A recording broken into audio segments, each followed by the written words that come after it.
Welcome to our next podcast in Marketing Madness, where we're going to talk about YouTube. The infamous, the misunderstood YouTube.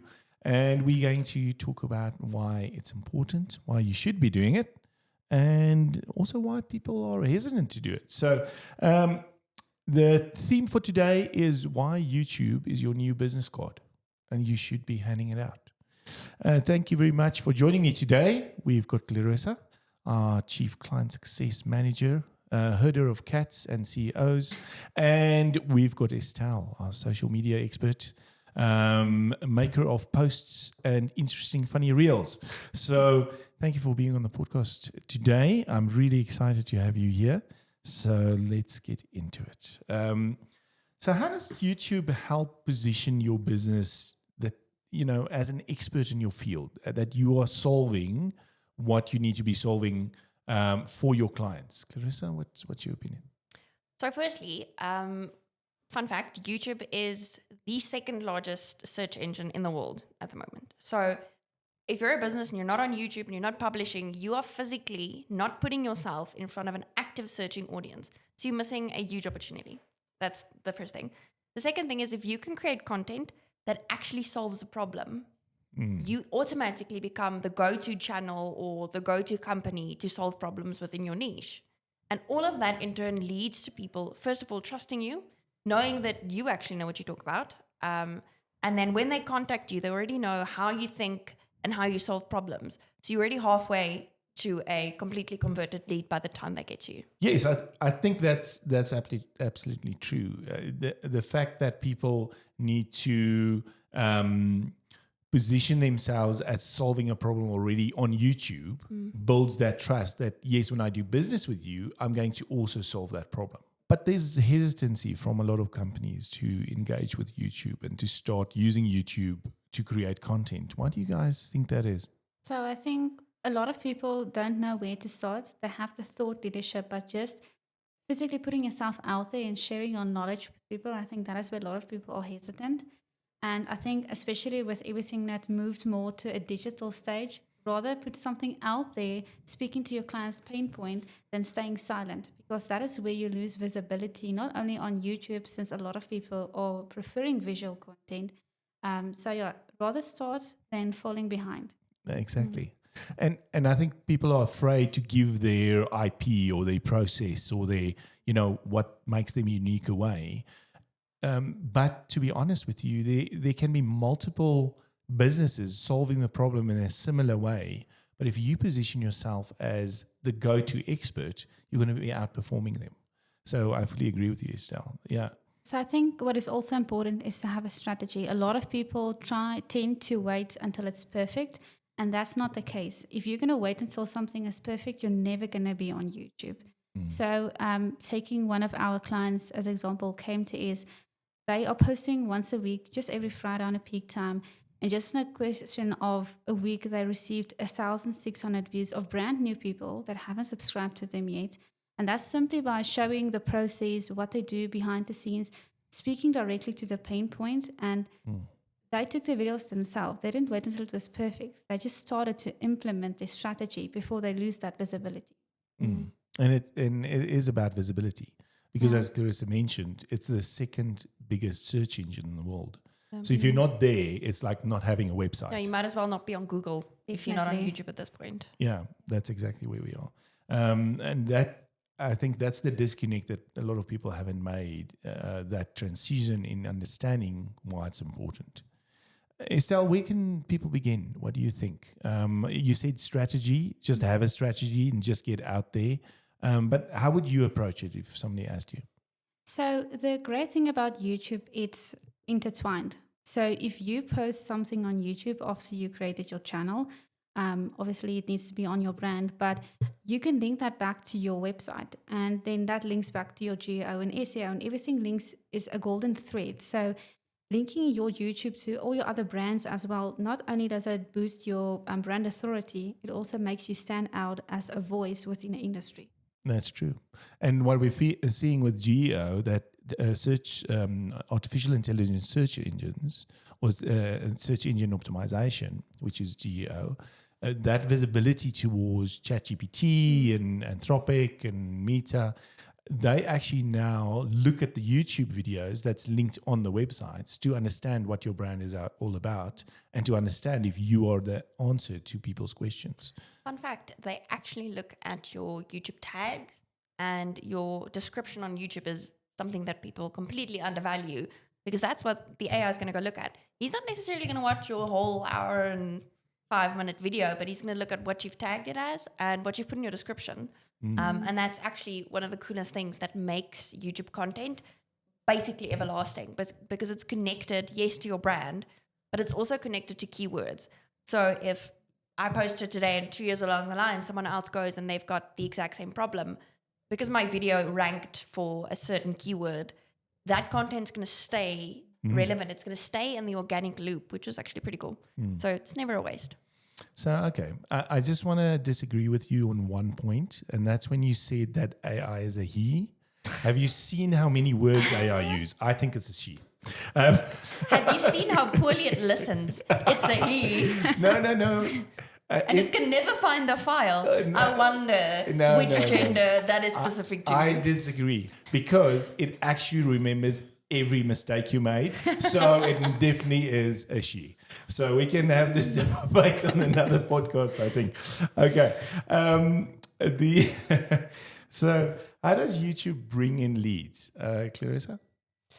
Well, there's a multitude of ways that YouTube can actually become one of your main lead driving engines. One of them is by setting up proper funnels. Like Estelle mentioned earlier, when you get to a point where your YouTube video is connected to your website, and on your website there's a white paper or something similar. Lead magnet. You push people down a funnel. Alex Hormozi is one of the best examples of this. So all of his videos are either connected to a book you can buy or a short course, and his book is connected to his course. It's a whole funnel of actions people can take from watching one 30-second YouTube reel. That's the one part of it. The other part is it gives you an amazing ability to retarget people that's been on your page. So we know that we need to build trust with clients before we can sell them.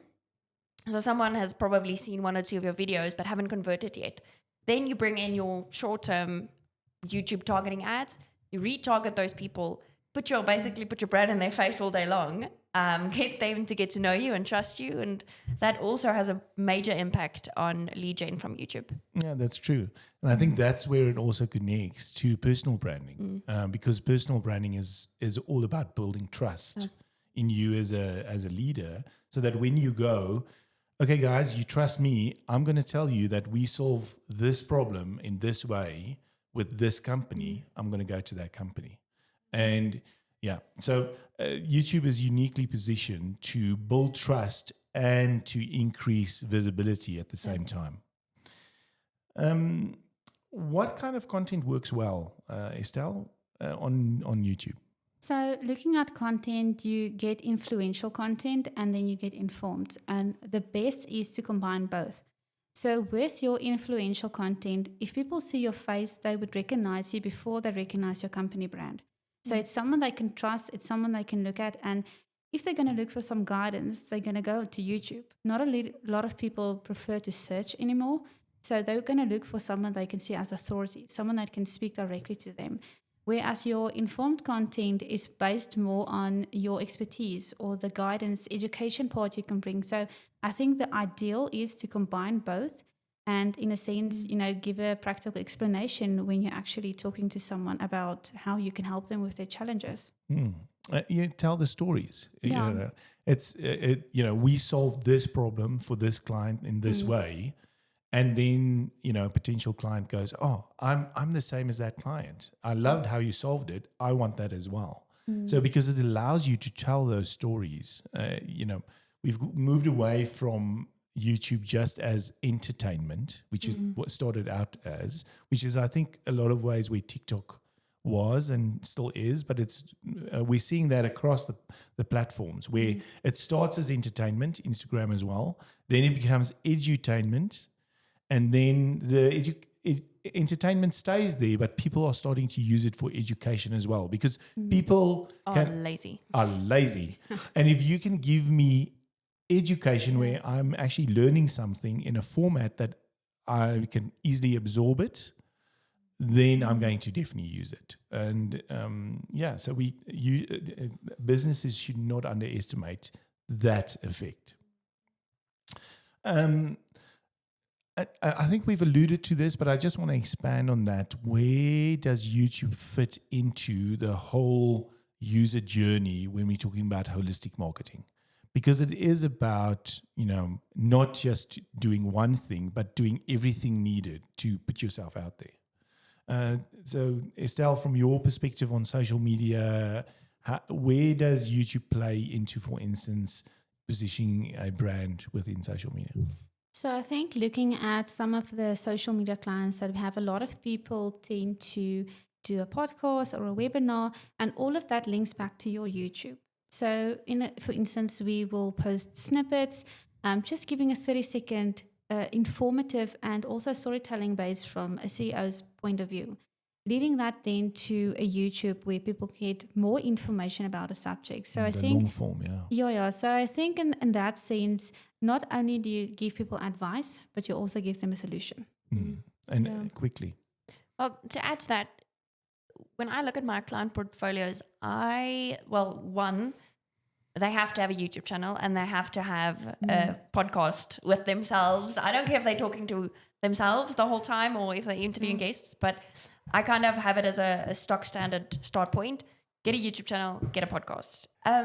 So where it actually fits into the bigger plan is, one, organically, because it's such a large search engine, it's brand awareness. So it's going to help you build brand, help you build trust.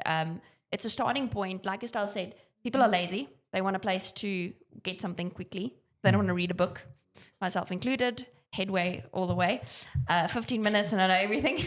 But the point is, YouTube as a whole puts you as a founder and as a CEO in a place where you face your target audience directly. They get to know you. They get to be able to see how you think. Like Dennis said, it becomes your calling card. And on the other hand, it also enables us on a more technical level to get you ranking on GEO and SEO way faster. And then in turn getting ChatGPT to reference you and get you clients, which has happened, by the way. Very proud of our team. It was quite nice, that first call that I got where a client asked, the person first asked me if I was human, because it was just talking to an AI. I said, yeah, I'm human. And then they said, well, ChatGPT just told me to call you on this number because I need chatbots built. So I was quite pleasantly surprised, as they say. Okay. I think if I can just wrap it up, YouTube is a great way to get your voice out there. It's a great way to connect with your audience. It's a great way to let people know what problem you solve in the world and tell your story and, of your business and what your business does. It also allows people to connect with your business in a way that, like we're doing, people get to know the people they would be working with if they work with our company. And see, we're fun. And we're fun, yeah. And funny. And funny, we've got good jokes. I bring the dad jokes, so it humanizes what in a lot of times is just a brand, and people want to connect with people. I think it's one of the outflows of the trauma we as a society experienced when it was COVID and we were removed from each other, from our tribes and from our people. And also in this digital world where we're inundated with information, but we're very poor on connection. And I think that's what we're moving towards, is people want to connect again on a real human level, which is why I'm excited about it. Why do you guys think companies are so hesitant to use YouTube? So I think a lot of people, especially like older CEOs, are still not on the trend of you need to move towards digital. And I think it's a point of uncertainty. They don't know what to expect and they don't know where to start. So I think that is sometimes one of the bigger critical things, but what they don't realize, if they're not going to get on the trend, they're going to fall behind and you're not going to be visible. And as soon as you're not visible, they're going to go to your competitors who are visible. So I think it's not easy to adapt, but it's something you're going to need to look into. I think there's a perception, like we said earlier, that YouTube is for entertainment, that like it was, 20, how old is YouTube? Where people still posted Vines and those compilations of people falling, those stupid videos. I think a lot of people have the perception that that's what you're going to find on YouTube, first off. And then the second thing is, I think these companies established brands aren't going there because they think they're going to need to put on a whole nutcracker production and it's lights and everything. And it's not. It's supposed to be as real and clear and authentic as it can be. It shouldn't be hard. I feel like if you put your phone down and record yourself talking about a client that you just helped, that's enough. That's good enough for YouTube at this stage. And I think the biggest risk is that you're an established brand, you've got all this expertise, you've got all this knowledge, but you're not on YouTube. So the new guy who's got maybe 2 years under his belt, who is on YouTube, is stealing your clients, and he's not really sure what he's doing. You can do a better job, but you're not visible. You're not in a place where you've positioned yourself as the source. So you are going to lose out. That's very true. And it's sometimes very sad to see where this client that you're working with is, the best solution for people. They've got all that experience. They've got a wonderful team that's doing the work. They get great results, but people just don't know about them. And that's always sad to see. Okay. Thank you very much for joining me today. I think we had a great session. I'm very excited about what we're doing with YouTube for our clients, for long form, to create short form from that. Also, I think, and we forgot to mention this, but YouTube can be a great use of your time when it comes to marketing. A lot of times you're spending hours and hours writing content for your blog as a business owner. That's a long game, which is important, but YouTube can have so much faster, although it's organic, growth and interaction and leads. So it can also fall between, the short game, which is paid ads, and the long game, which is creating organic growth and organic content, if you use it well. So, Estelle, thank you for joining us on the podcast today. Thank you for sharing your insights. Clarissa, thank you for arguing with me again on the podcast. I'm seeing a trend. And but thank you for coming and just sharing what you do every day and what you're passionate about. It really is great to see. And the next time on the next episode, you'll see us settle what is AI's gender. Yeah, I think we need to do that. No, actually, we're going to get cancelled because... Pausing the sentence right there. Okay. Yes, we have to be careful. Then we get into the gender debate. Let's not. That's all. Let's not. Right.